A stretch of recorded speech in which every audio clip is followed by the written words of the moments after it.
आज क्योंकि वीकेंड है तो इस हफ्ते जो भी 17 की नई अपडेट्स हैं एक तो मैं आप लोगों से वो शेयर करूंगा। इसके अलावा जो आप लोगों के कुछ सवालात हैं उनका मैं जवाब दूंगा।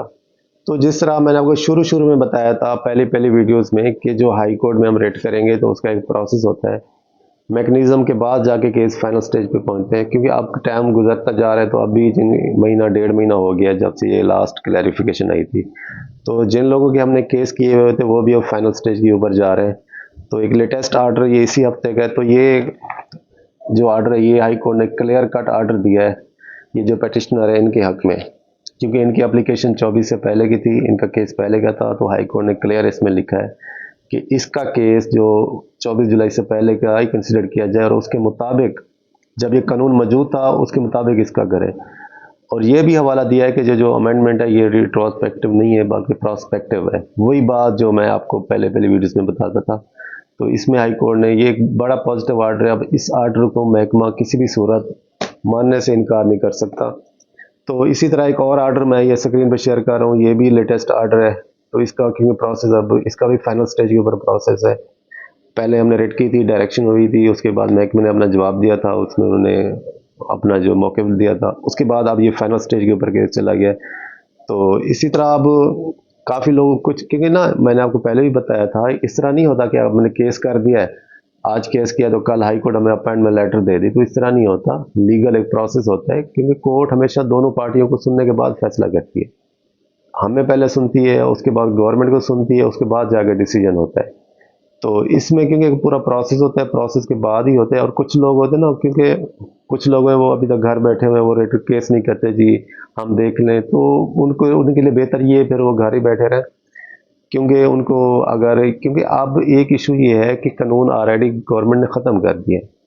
अब कभी भी ऐसा नहीं होगा कि अगर हाई कोर्ट कोई ऑर्डर करे किसी का दे दे, जैसे इनका ऑर्डर दे दिया है, अब इनका ऑर्डर सिर्फ इनके ऊपर लागू होगा, किसी और के ऊपर लागू नहीं होगा।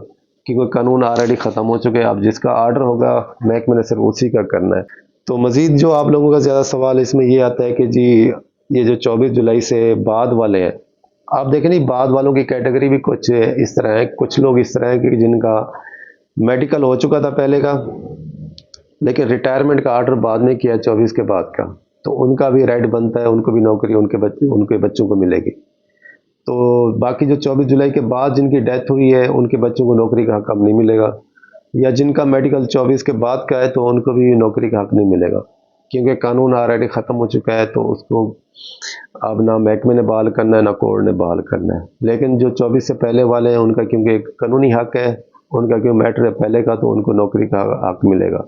बाकी 17 के केस सबसे पहले हाई कोर्ट में मैंने किए थे, क्योंकि लोग मायूस हो चुके थे जब ये कानून ख़त्म हुआ है। लेकिन ये जो रिट्रोस्पेक्टिव वाला पॉइंट है ये मैंने निकाला था सबसे पहले, जो मैंने वीडियो भी अपलोड की थी उसके बाद सबसे पहले मैंने रिटें की थी। तो शुरू शुरू में जजेस भी थोड़ा उसमें थे, क्योंकि वो कहते थे कानून ख़त्म हो गया। लेकिन जब उनको एक चीज़ मैंने लीगली एक चीज़ डिटेल में असिस्ट कर दिया था कोर्ट को, तो उसके बाद अब कोर्ट ने हमारी जो रिट पिटीशंस है वो एंटरटेन करना शुरू कर दी हैं। और इस तरह एडमिट भी रिटें हो रही हैं, जिस तरह अभी क्लियर ऑर्डर हुआ है इस तरह के अब ऑर्डर भी हो रहे हैं। तो 24 जुलाई से पहले वालों का, क्योंकि मैंने आपको पहले भी बताया था, उनको परेशान होने की ज़रूरत नहीं है। लेकिन जिन्होंने अभी तक रिटर्न नहीं की या जो अभी तक घर बैठे हैं तो उनके ऊपर लैचेस का रूल अप्लाई हो सकता है और कोर्ट इस बेस पे उनका केस खारिज कर सकती है। तो मज़ीद अगर आपका कोई सवाल है आप मुझसे पूछ सकते हैं ताकि अगली वीडियो में मैं उसको क्लियर कर दूँ।